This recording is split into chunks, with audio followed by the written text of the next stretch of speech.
Muy buenas a todos. En esta clase vamos a hablar sobre cirugía nasal en niños, cirugía nasal en la nariz del labio leporino o labio hendido unilateral, trauma nasal agudo, rinopexia en el adulto mayor y la valoración de la nariz en el trastorno respiratorio del sueño. Mi nombre es Juan José Balbuena Díaz y el tutor es el profesor doctor Julio González.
La cirugía nasal en los niños difiere de la cirugía en los adultos en las indicaciones y las técnicas quirúrgicas, ya que la cirugía puede influir en el crecimiento de la nariz y en el crecimiento del macizo facial. Esto se aplica principalmente a la cirugía de tabique y de los cartílagos triangulares, y en un grado menor a la cirugía de la pirámide ósea.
La cirugía nasal en niños se puede realizar tanto en lesiones agudas como en lesiones crónicas. En fracturas con dislocación de los huesos nasales se puede realizar una reducción cerrada inicialmente entre los primeros 3 a 5 días posterior al traumatismo o tan pronto como sea posible. También los hematomas o abscesos de tabique que requieren una resolución inmediata para conservar la indemnidad del cartílago septal, las fracturas de tabique con dislocación, los hematomas dorsales o la disrupción del cartílago triangular. También puede realizarse cirugías ante lesiones de larga data, como deformidad del tabique. Anteriormente, en pacientes pediátricos que tenían deformidad de tabique, se explicaba a los padres que debían esperar hasta los 14, 16 años, ya que una cirugía de tabique nasal podría deformar el rostro del paciente. Con las nuevas técnicas más conservadoras, se sabe que una cirugía de tabique nasal se puede realizar tranquilamente en pacientes pediátricos sin comprometer demasiado el crecimiento de la nariz y el crecimiento del macizo facial. Esto si la cirugía se limita a reposicionar el segmento o la porción de cartílago desviado, utilizando la menor cantidad de incisiones y de resecciones posibles.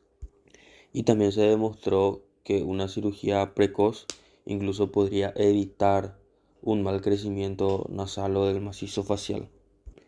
Específicamente está indicada la cirugía de deformidad del tabique en el caso de que produzca obstrucción nasal, de que produzca un problema al momento del crecimiento de la nariz, ante traumatismos nasales que ya comentamos anteriormente y ante hematomas o abscesos de tabique. Las desviaciones menores de la pirámide ósea generalmente no se tocan hasta después de la pubertad. Las jorobas o las jivas preferentemente no se tocan antes de la pubertad también, a menos de que produzca un gran malestar psicológico en el paciente. En caso de la nariz en silla de montar, también la sugerencia es esperar la pubertad o en casos de hipoplasia nasal y septal congénita o una nariz en silla de montar traumática severa, se podría indicar la cirugía de forma más temprana, con la salvedad de que los padres o tutores deben estar debidamente informados de que el paciente podría requerir una segunda o tercera intervención.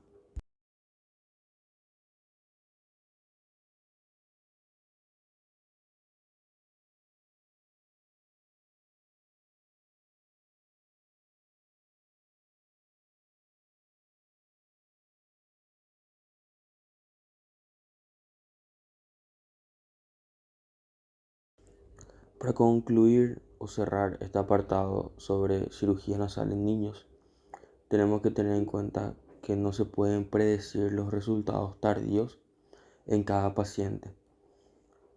La magnitud del daño en el cartílago septolateral determinará el crecimiento de la nariz y del macizo facial. Mientras más tarde se realice la cirugía, menos efectos negativos se podrían tener.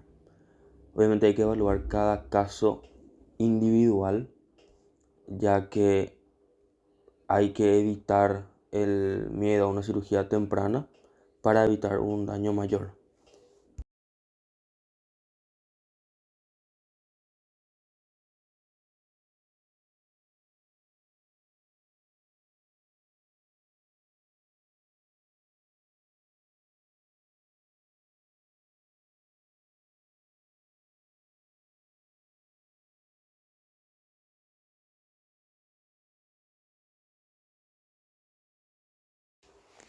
Las fisuras del labio, alveolo y paladar son las malformaciones congénitas más frecuentes de cabeza y cuello y las segundas más frecuentes de las malformaciones congénitas en general.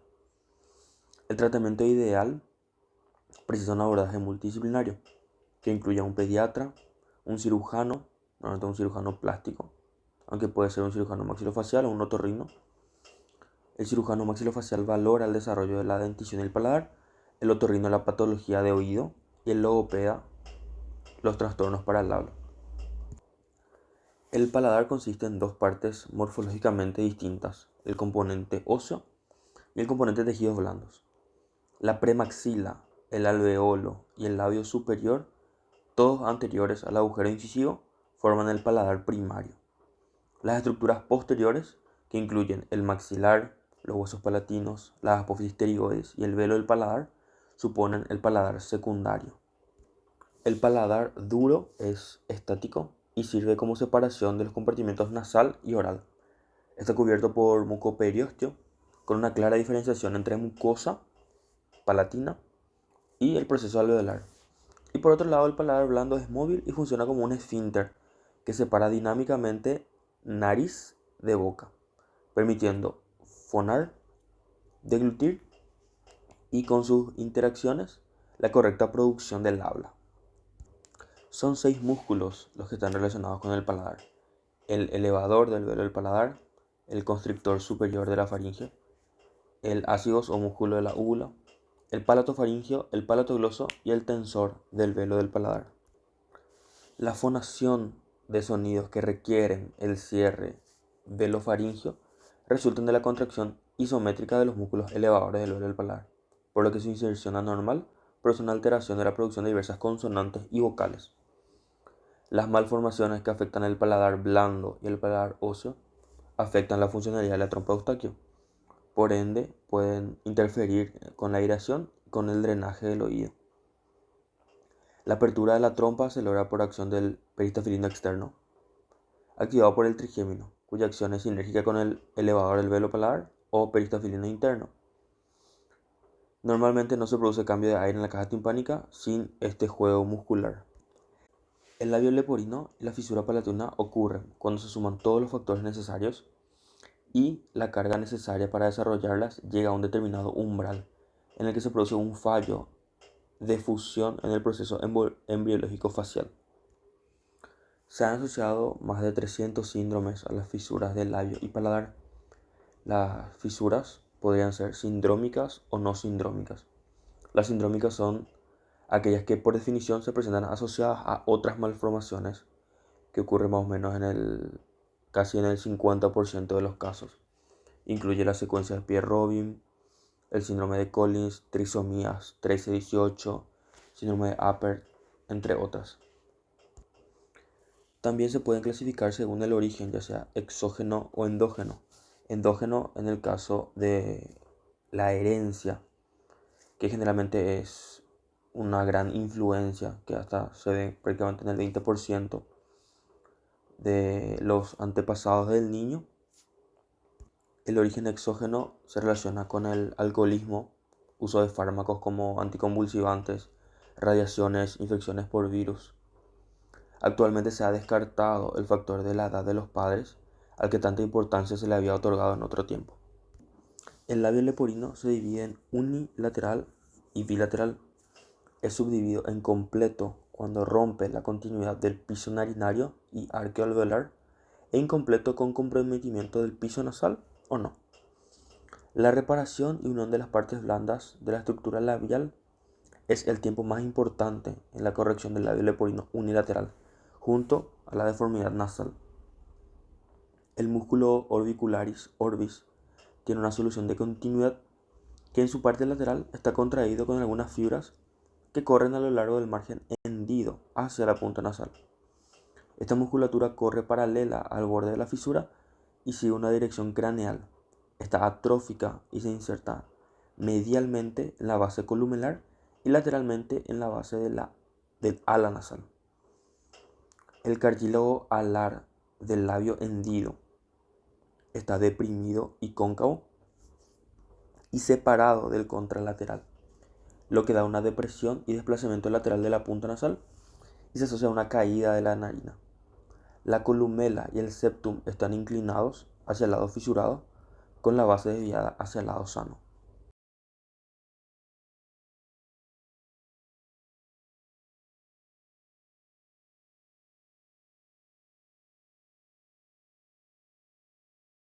Actualmente la técnica de Guardier es la más utilizada, en la que las incisiones se hacen lateralmente entre los alvéolos dentarios y el paquete vascular, siendo traídos hacia la región anterior de la cúspide de la fisura.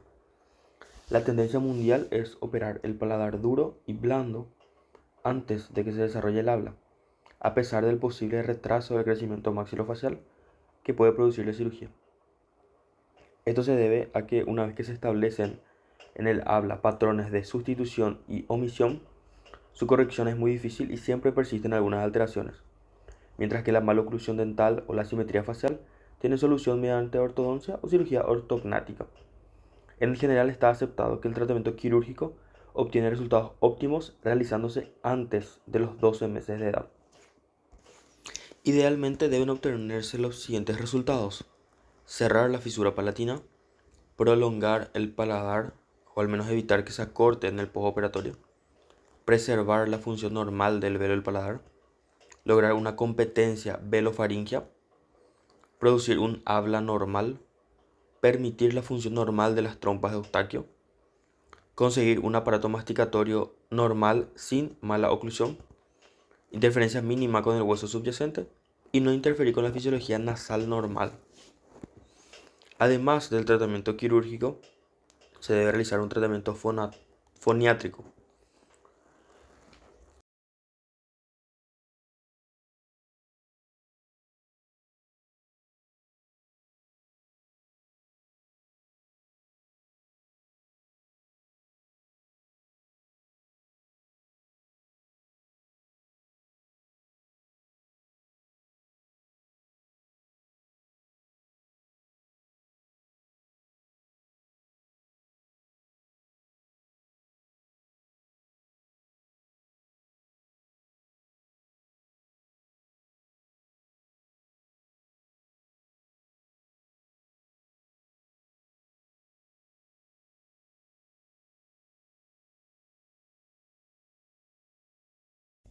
La rinopexia es un procedimiento quirúrgico mínimamente invasivo que se utiliza principalmente para corregir la caída de la punta y del lóbulo nasal, sin recurrir a una cirugía tradicional de rinoplastia.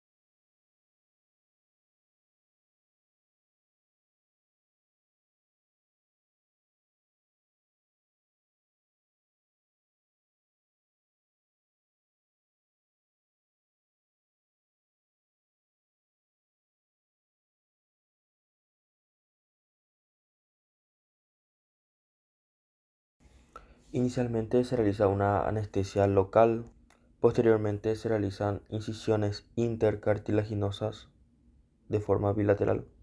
Se levanta la piel sobre la pirámide nasal, luego se delinea la piel y el tejido celular subcutáneo que van a ser levantados.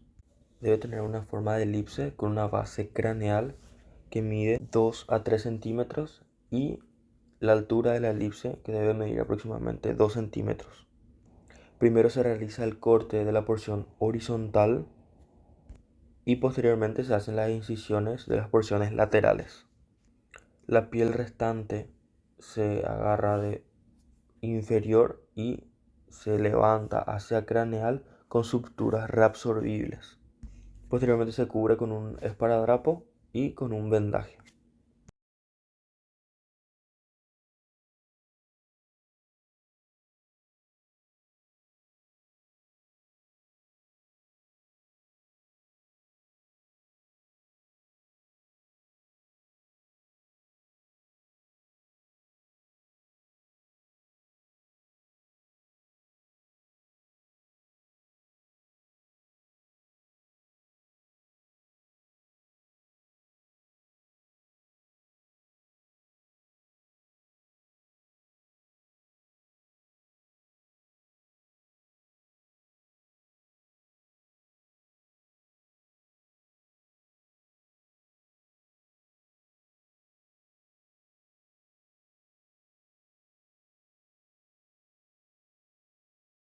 En cuanto al trauma nasal agudo, hay que tener en cuenta que en un traumatismo facial, la nariz es la estructura comúnmente que más se lesiona. La mayoría de estas lesiones nasales no requieren una intervención inmediata, aunque sí hay que prestar atención para evitar posibles consecuencias en el futuro. Una excepción a esto sería el hematoma septal, ya que un mal diagnóstico puede llevar a una mala cicatrización y a una caída del dorso nasal. De la misma manera, un absceso septal en el niño, si no es tratado en su etapa aguda, tendrá graves consecuencias en la edad adulta.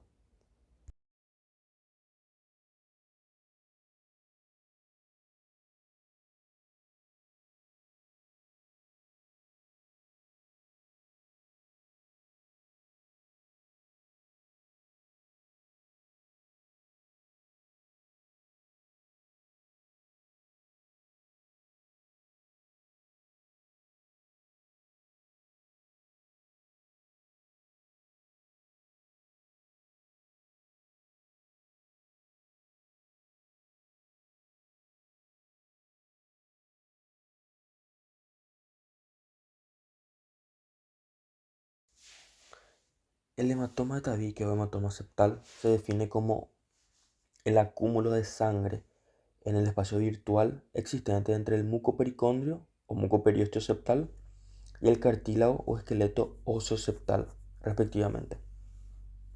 Pueden ser espontáneos o postraumáticos. En los casos espontáneos generalmente se ven en pacientes con tratamiento anticoagulante o en el contexto de una coagulopatía por defecto. Pero el 90-99% de los casos se deben a traumatismos de intensidad variable, donde siempre se asocia una afectación o fractura septal. Debe prestarse especial atención en las edades pediátricas porque es el rango de edad donde se ven más comúnmente los traumatismos y existe una mayor fragilidad del esqueleto septal. El traumatismo del tabique produce un desplazamiento de este, provocando fuerzas de cizallamiento entre el cartílago y el mucopericondrio, que provoca una separación o una rotura de los vasos. La importancia y la potencial gravedad de esta patología radica en que es una lesión generalmente bilateral. Cuando los hematomas son bilaterales, condicionan un despegue de ambos pericondrios, delimitando un área de cartílago que queda privada de oxigenación y nutrición necesarias para su normal metabolismo. La presión creada por el hematoma a tensión provoca isquemia por una disminución del flujo, facilitando la necrosis del cartílago que se da invariablemente a las 72 horas de la aparición de la lesión.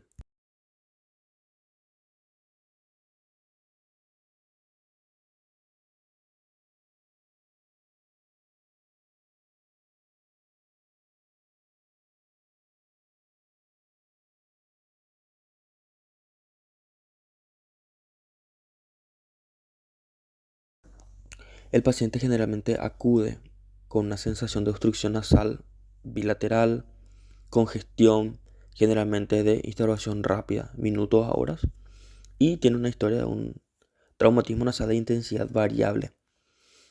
Otros síntomas como dolor nasal, fiebre y rinorrea son inconstantes. Inicialmente el cuadro puede mimetizar una infección de vías respiratorias altas y si no se realiza una correcta exploración y se retrasa el diagnóstico, el hematoma suele progresar a absceso. A la inspección puede presentar una inflamación de tejidos recubriendo la pirámide, eritema. A la rinoscopía anterior se observa un abombamiento de la mucosa septal, que es lo que vemos en la imagen, que es bilateral en forma de pelota de ping-pong en la nariz, de tonalidad rojiza violácea y que a la palpación presenta una consistencia firme pero depresible, aunque generalmente fluctúa. La realización de una endoscopía nasal puede ser de gran utilidad, pero no es necesaria en el mayor porcentaje de los casos. El manejo debe ser precoz y resolutivo. El correcto tratamiento consiste en la realización de una incisión amplia y drenaje y limpieza de las cavidades creadas.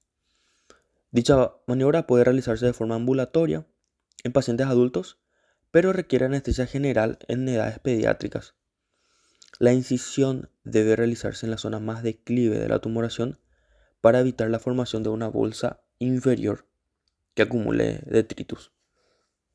Se considera suficiente para este fin dejar un tutor en la apertura realizada, ya sea mediante gasa orillada, un tubo de silicona o un drenaje tipo Penrose, suturado al margen de la incisión para evitar su extrusión o movilización. Finalmente, debe realizarse un taponamiento de ambas fosas nasales para juntar o unir el cartílago y el mucopericondrio, evitando el acúmulo de nuevas secreciones. Este taponamiento puede retirarse al tercer o cuarto día. En todos los casos, debe asociarse un tratamiento médico, analgesia, antiinflamatorios y antibiótico-terapia. Esta última prescripción para evitar infección tanto de los taponamientos como de posibles acúmulos de residuos por el hematoma.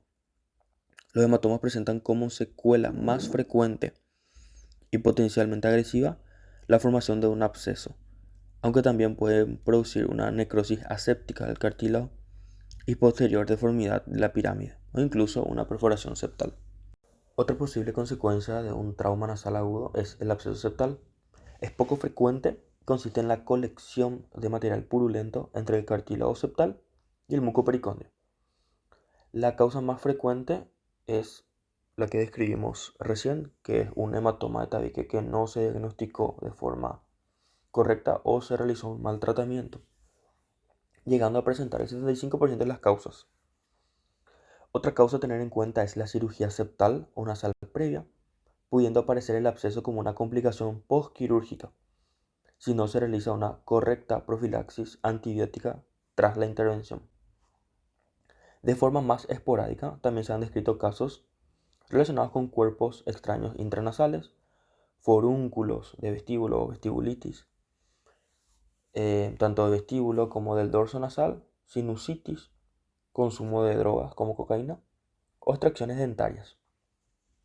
La sangre en éstasis y el cartílago necrótico son un medio adecuado para la proliferación bacteriana, siendo los patógenos más frecuentemente aislados microorganismos saprófitos y colonizadores habituales de las vías respiratorias altas. El más frecuente es el Staphylococcus aureus, seguido por el Streptococcus pneumoniae, las pseudomonas y anaerobios en menor frecuencia.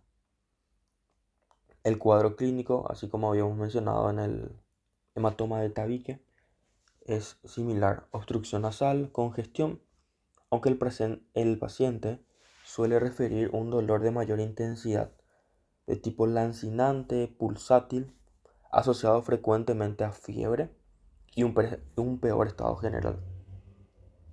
En la exploración física, el examen se suele asemejar a un hematoma, aunque el componente flogótico o la coloración se vuelve más roja violácea. Hay mayor eritema e inflamación cutánea. En cuanto a los estudios complementarios, el único valor analítico que puede aportar cierta información son los marcadores de inflamación, PCR o BSG. Puede existir leucocitosis, aunque no es constante. La tomografía nos proporciona una información valiosa en cuanto a la extensión del absceso y a la destrucción de las estructuras septales, así como permitirnos descartar afectación del seno etmoidal u otras complicaciones que podrían darse por extensión de esta infección. El tratamiento es el mismo que se indica para los hematomas septales, aunque con mayor urgencia, ya que la extensión por contigüidad puede originar complicaciones potencialmente letales, como osteomielitis, abscesos orbitarios, abscesos incluso intracraneales. El pronóstico suele ser bueno si el tratamiento antibiótico se instaura precozmente y no se asocian complicaciones, aunque no es infrecuente que aparezca una nariz en silla de montar por la destrucción del soporte que otorga el cartílago septal. En estos casos, debe considerarse una maniobra reconstructiva antes de los 6 a 12 meses.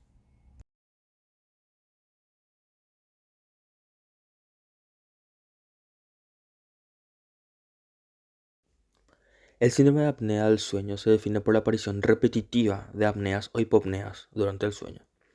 Se estudiaron las apneas que presentaban durante el sueño los sujetos sanos y se propuso considerar la presencia de un índice de apnea mayor de 5 como indicador de síndrome de apnea del sueño. Posteriormente, al detectarse las hipopneas y comprobar que generan manifestaciones clínicas y complicaciones similares a las apneas, el índice de apnea ha sustituido por el índice de apnea-hipopnea como criterio diagnóstico de síndrome de apnea. Esta engloba dos entidades diferenciales según el tipo de apnea predominante. Se puede dividir en un síndrome de apnea central o un síndrome de apnea obstructiva, que es el caso del que nos vamos a ocupar el día de hoy. La apnea se define como el cese completo del flujo respiratorio nasobucal de al menos 10 segundos de duración. Si dura menos de 10 segundos, se considera como una pausa respiratoria. Existen tres tipos de apneas, según la presencia o no de movimientos respiratorios, y pueden ser otra vez apnea obstructiva, apnea central o apnea mixta. La hipopnea, por su parte, es un término algo más controvertido, ya que no existe un criterio unánime entre los autores, ya que se refieren a ella de forma distinta según la disminución de los movimientos tóraco-abdominales, según la disminución del flujo aéreo, la desaturación o la presencia o no de arousal, que es un término anglosajón que corresponde a microdespertares. El Consenso Nacional sobre Síndrome de Apnea y Hipopnea del Sueño del 2005 recomienda como definición más aceptada de hipopnea la objetivación de una reducción claramente de la señal respiratoria mayor al 30% pero menor al 90%, de más de 10 segundos de duración, que se acompaña con una desaturación mayor o igual al 3%, asociado o no esto a un microdespertar. Existen algunos factores que favorecen el colapso de las vías aéreas superiores. Principalmente se encuentran el sexo masculino. Los varones normalmente presentan una mayor resistencia faríngea y supraglótica que las mujeres. La edad, ya que la resistencia faríngea aumenta con la edad. La obesidad. Tanto el ronquido como el síndrome de apnea y hipopnea del sueño pueden darse en sujetos no obesos. Aún así, existe una relación directa entre la obesidad y el colapso de vía aérea, siendo un factor de riesgo fundamental y un factor agravante. Además, un factor modificable. En los pacientes obesos existe un estrechamiento de las vías aéreas superiores y un exceso de carga mecánica por el aumento de la grasa depositada en las paredes faríngeas y por la compresión externa de la masa grasa localizada superficialmente. Además, el depósito graso entre las fibras musculares reduce su capacidad contráctil. El consumo de ciertas sustancias como el alcohol, que favorece los trastornos respiratorios, tanto en sujetos sanos como en roncadores y pacientes que ya tienen síndrome de apnea y hipopnea. Aumenta la intensidad del ronquido, provoca apneas en roncadores simples y aumenta su número y duración en pacientes que ya tienen diagnóstico de síndrome de apnea del sueño. Esto se debe al aumento de la resistencia de las vías aéreas superiores por las propiedades irritantes y vasodilatadoras sobre la mucosa, reducción de la actividad electromiográfica del músculo geniogloso, como potente hipnótico sobre los centros respiratorios, reduce la respuesta a la hipoxia e hipercapnia y aumenta el umbral para despertar durante el episodio de apnea. El consumo de tabaco, ya que su efecto irritante produce inflamación de las vías aéreas superiores y reduce el calibre. Y algunos fármacos hipnóticos depresores del sistema nervioso central, la codeína, barbitúricos, ansiolíticos, la morfina. El diazepam además produce una depresión selectiva de los músculos dilatadores. Los beta bloqueantes también agravan el síndrome de apnea y hipopnea del sueño. Y por supuesto la genética. La existencia de familias con numerosos miembros que tengan síndrome de apnea del sueño sugiere un posible factor genético. Y existen otra vez alteraciones anatómicas o fisiológicas que aparecen en varios pacientes. En cuanto a las manifestaciones clínicas, podemos separar los síntomas en síntomas diurnos y síntomas nocturnos, además de las complicaciones hemodinámicas y cardiovasculares que se puedan presentar.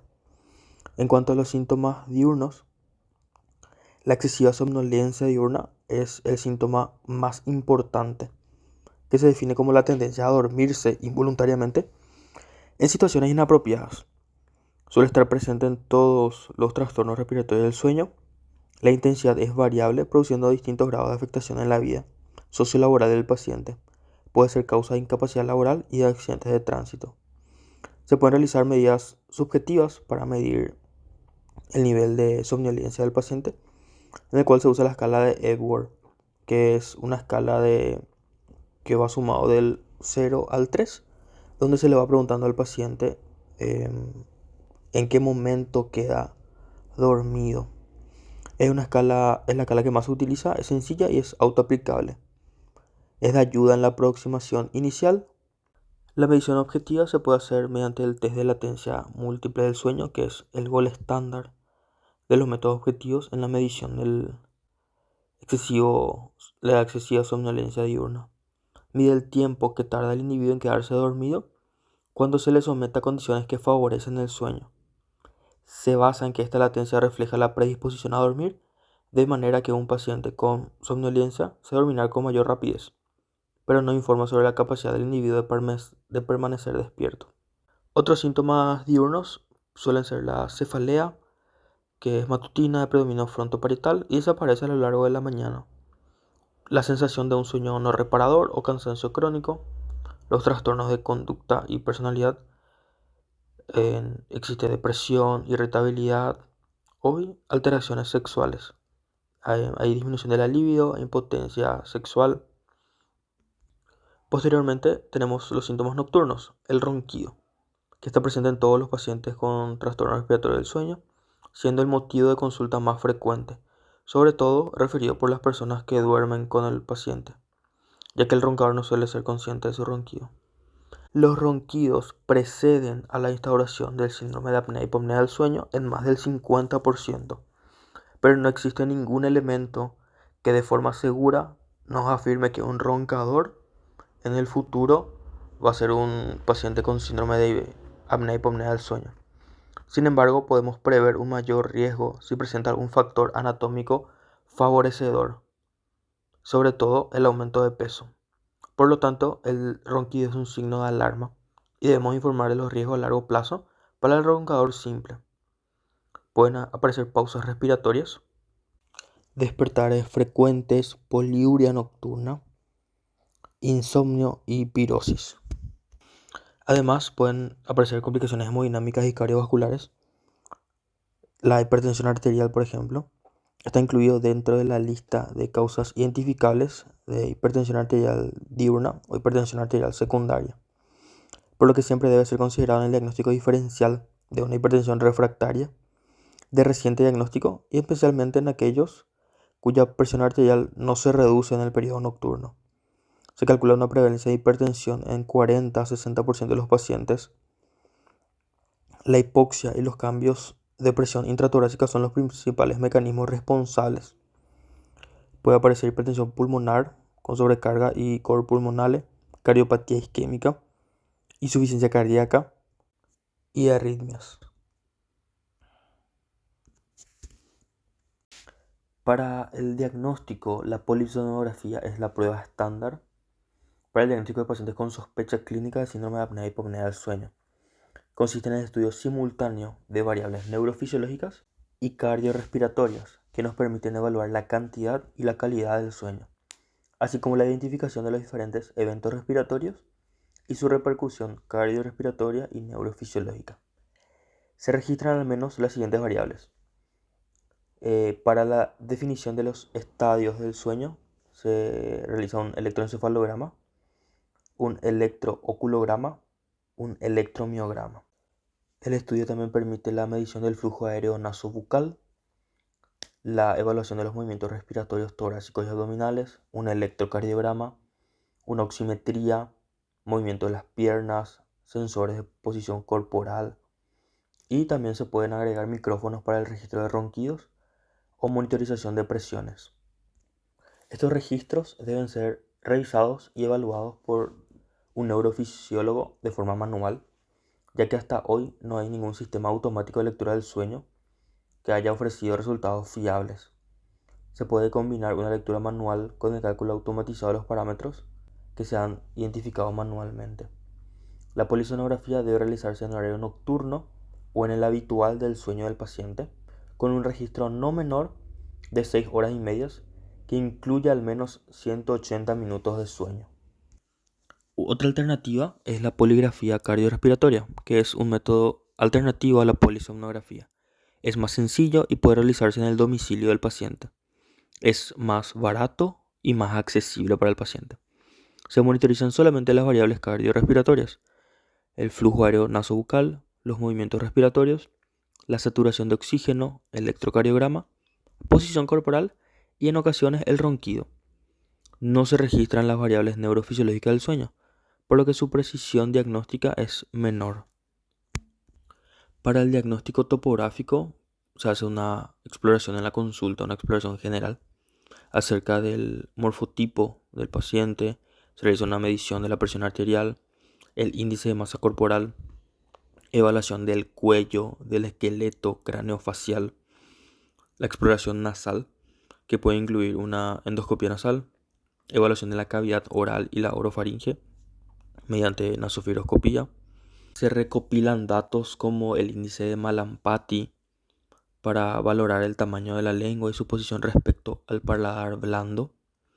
Se evalúa la morfología del paladar blando y la úvula, el tamaño de las amígdalas mediante la clasificación de Friedman o de Brodsky, una laringoscopía indirecta, una nasofibroscopía estática y dinámica como habíamos mencionado.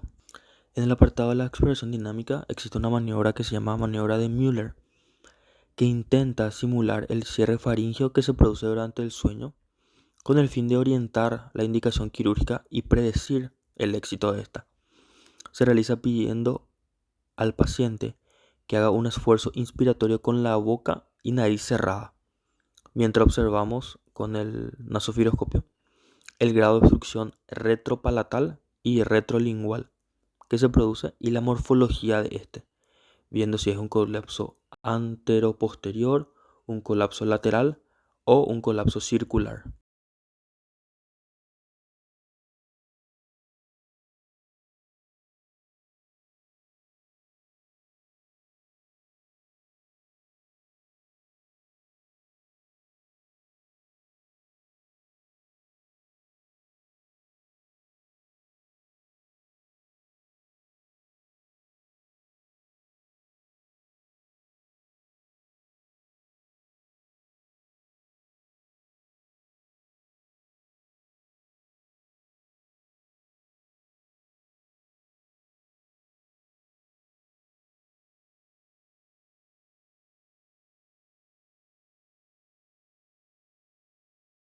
En cuanto al tratamiento del trastorno de apnea y hipopnea del sueño, el tratamiento estándar o el gold estándar constituye aún hoy en día la ventilación nasal con presión positiva continua o CPAP.